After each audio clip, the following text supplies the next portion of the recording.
7, 8, 9, 10. Cari!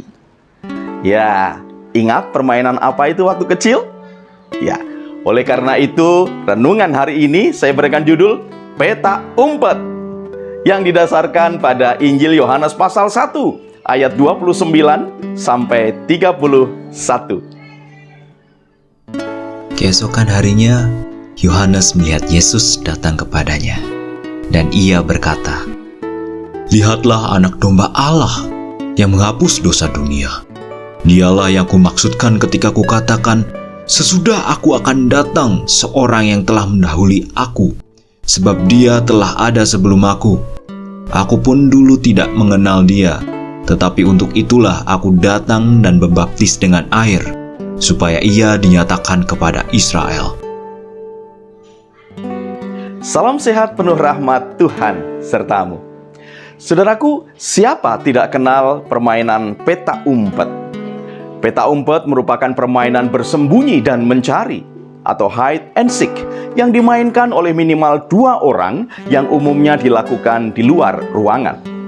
Dalam permainan ini, satu pemain berperan sebagai pencari, biasanya disebut sebagai kucing, sementara peserta lainnya mencari tempat yang aman untuk bersembunyi. Masing-masing daerah menyebut permainan ini dengan nama yang berbeda-beda. Peta umpet dipercaya berasal dari Yunani. Bukti klaim ini dapat ditemukan dalam tulisan seorang novelis Yunani bernama Julius Pollak pada abad 2 sebelum Masehi. Dalam karyanya, Pollak menyebutkan sebuah permainan bernama Apodraskinda yang sangat mirip dengan peta umpet. Kini permainan ini menjadi permainan yang sering dimainkan oleh anak-anak di seluruh dunia, termasuk Indonesia.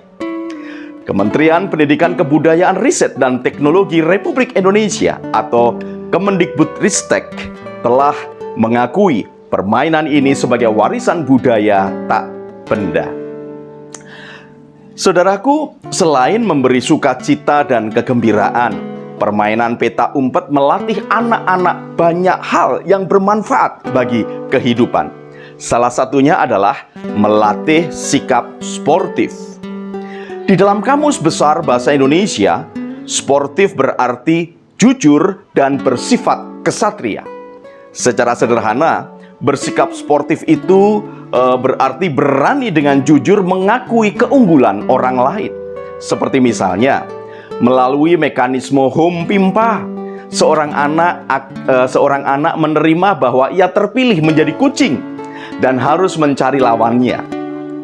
Juga mengakui bahwa lawannya lebih kreatif menemukan tempat bersembunyi yang aman dan mungkin lebih cepat juga dalam berlari. Para lawan juga bisa mengakui bahwa si kucing adalah sosok yang gigih dan teliti di dalam mencari mereka yang bersembunyi dan lain sebagainya. Menjunjung tinggi sportivitas sangatlah diperlukan di tengah-tengah zaman yang semakin egois ini.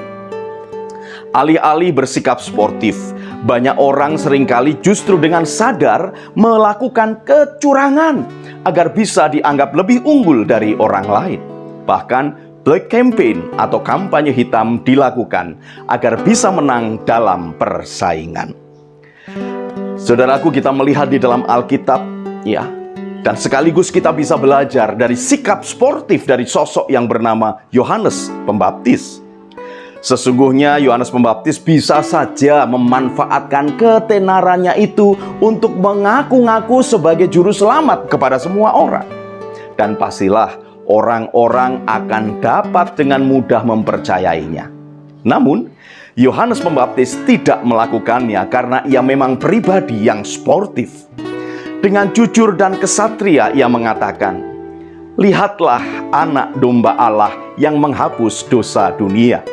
Dialah yang kumaksudkan ketika kukatakan, sesudah aku akan datang seorang yang telah mendahului aku, sebab dia telah ada sebelum aku.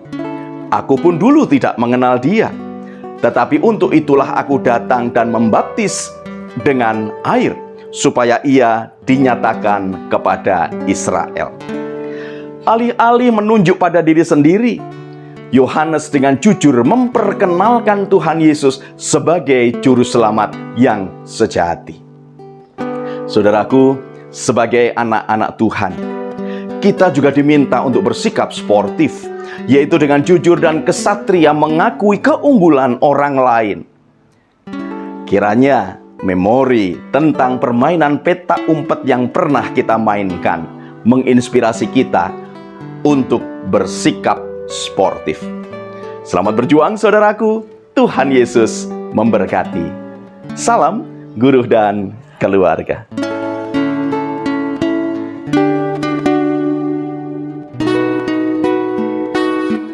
Saudaraku, mari kita berdoa. Ya Tuhan, seringkali kami enggan untuk mengakui keunggulan orang lain.